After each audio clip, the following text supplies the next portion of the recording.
What's good? What's good, everybody? Welcome back to another episode of The Urban Platform Speaks. Make sure to like and subscribe as you tune into the channel. Check out the content. And with that being said, man, I wanna react to a video, actually a video that I posted, and I was reacting to some statements that Larry Johnson, ex NFL football player, he made talking about LeBron James, right? And I went back and I listened to that video, and something that Larry Johnson said, I didn't really address it in that first video.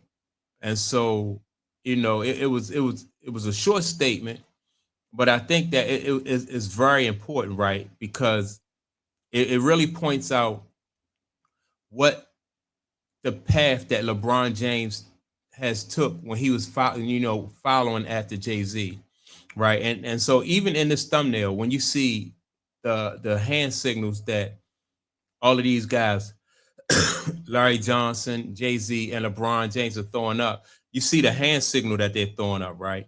And so Larry Johnson, in his football career, for a short while, he was around Jay Z and Beyonce and stars like that, right? And then I think some things he said in other videos too, some things that he saw made him step back and made him just want to you know, because he thought these things was evil, so he just wanted to step back and move away from these things and not even be associated with this stuff, right? And he feels like, and I know, he knows that he made the right decision just stepping back.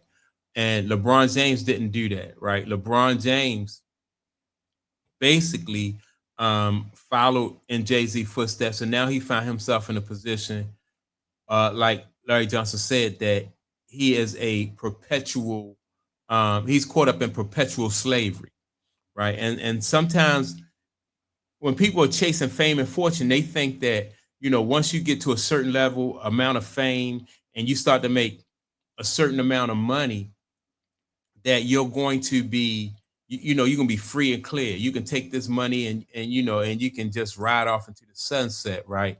But Larry Johnson fortunately realized this early, and then he made a change in his life. So with that being said, let me play the audio of Larry Johnson and what he has to say about LeBron James, and basically how LeBron James is cool with being a perpetual slave. Reaction to that. I mean, it's kind of cringeworthy when you step back and understand the business tactics of Jay-Z. I mean, obviously with the whole Brooklyn Nets, he didn't have a large stake in that team. He had maybe 1%. But the reason why they used him is because Barclay was going to set up shop around Black neighborhoods. And in order way you can get that stadium done was you had to encourage Black residents to move out by raising, rent, raising housing. So when he says this, it really sets me back. And then you track Jay-Z's business habits.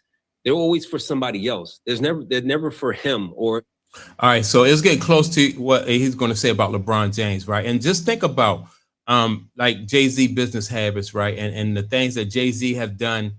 People are alleging that he has done as far as like underhanded business deals, stabbing people in the back and stuff like that, right? Now, everybody knows, like the reputation of the music industry. But now, if you think about it, professional sports are like they're the new record label, and so you have now people like LeBron James is like the gatekeeper, like things that he'll do to kind of like stunt the growth of different basketball players. Have guys shipped out to different teams, have guys traded and stuff like that. And so it's getting to be, like I said, just like they had gatekeepers in the music industry, so now they have gatekeepers in professional sports now. his pockets only. It's always for somebody else. Even his own music career, when he signed two 360 deals with Rock Nation, and everybody knows those 360 deals, it puts the artist in perpetual slavery. That means everybody has a hand in your pocket, whether you tour, whether you show up and do promotions, autograph signings, the company takes a piece of you. So what LeBron is really saying is that he's mirroring being used as a whore. All right, so here what what you know what Larry Johnson says. All right, so the deal that you sign or the oath that you make makes you a perpetual. It's like it puts you into perpetual slavery. Now, I think when LeBron James first came into the NBA, he was a young guy, really didn't know the ramifications, right, of of the things that he was doing. And when Jay Z came into, when he met Jay Z and Jay Z came into his presence, LeBron James was like around 16 years old, right? And so he's mirroring, and he's the protege, and Jay Z is the mentor, and he's doing things that Jay Z did in his career. And so when you do the things that Jay Z do, that means you're going to get what Jay Z got. And so he's positioned. I think he's in the same position as Jay Z, right? And once you get on that, you take that path and you start taking that path, then you have to do certain things, like I said, as far as being a gatekeeper in the sport. And so this to me is, I don't know if this is a new NBA, but I'm sure there have been gatekeepers in the sport of basketball, and because they'll have their favorites. And I think that basketball is a situation is set up so where as though it's political, right? But now it's more out in the open. You know, I think that because I can't recall a basketball player, whether it was Mike, Kobe, or Magic, who did these type of things, right? Had their agent commenting on who should get traded, publicly commenting on who should get traded. Um, different play, and these are people and players that are not even on their, on his roster that he's trying to have. He's affecting their careers and stuff like that, right? Coaches fired. Um, and so if you think about how the entertainment industry is set up, like you have one megastar on top of everybody else, as far as like one big comedian, like say for instance, like Kevin Hart. You can't have like two Kevin Harts. You have a lot of other comedians, but nobody is as big as Kevin Hart. Like you'll have one guy who's the biggest in the industry, and then you'll have everybody else who's trying to get to the level of where he's at. But until they're done with him, he'll be the guy who get all the movie deals. Same thing with actors. Like you'll have like one big major actor who's getting all the big movies and stuff like that. And and so that's how it is. It's one at a time. And then you'll have some gatekeepers trying to keep people from moving forward. And I think this is a situation, in my opinion, with LeBron James. He patterned himself after Jay Z, and basically, when you think about the NBA, LeBron James is basically the gatekeeper in the NBA. Like he have Clutch, him and what's the guy, Rich Paul. They got Clutch Sports.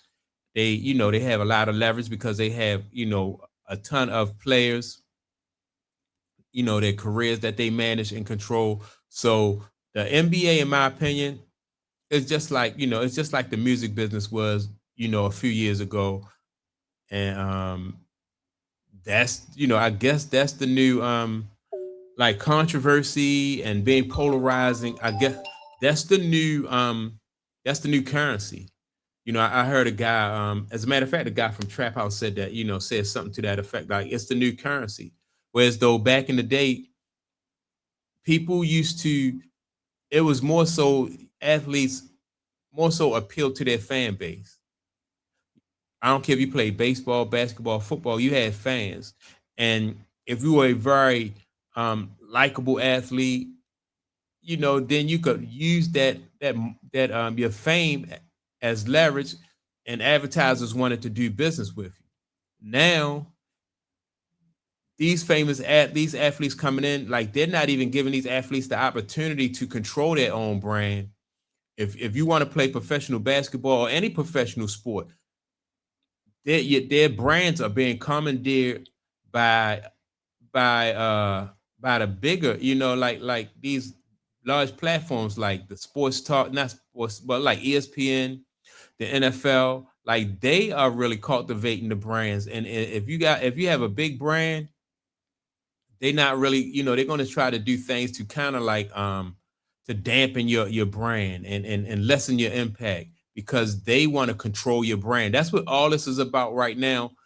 That's what's going on right now. Like they're controlling people's brands, and so no matter how good you or how well you play on the court or on the field, ESPN is going to, they're going to paint this narrative and they're going to steer the narrative and they're going to make money off you without even having to invest in you. And so that's how things go now.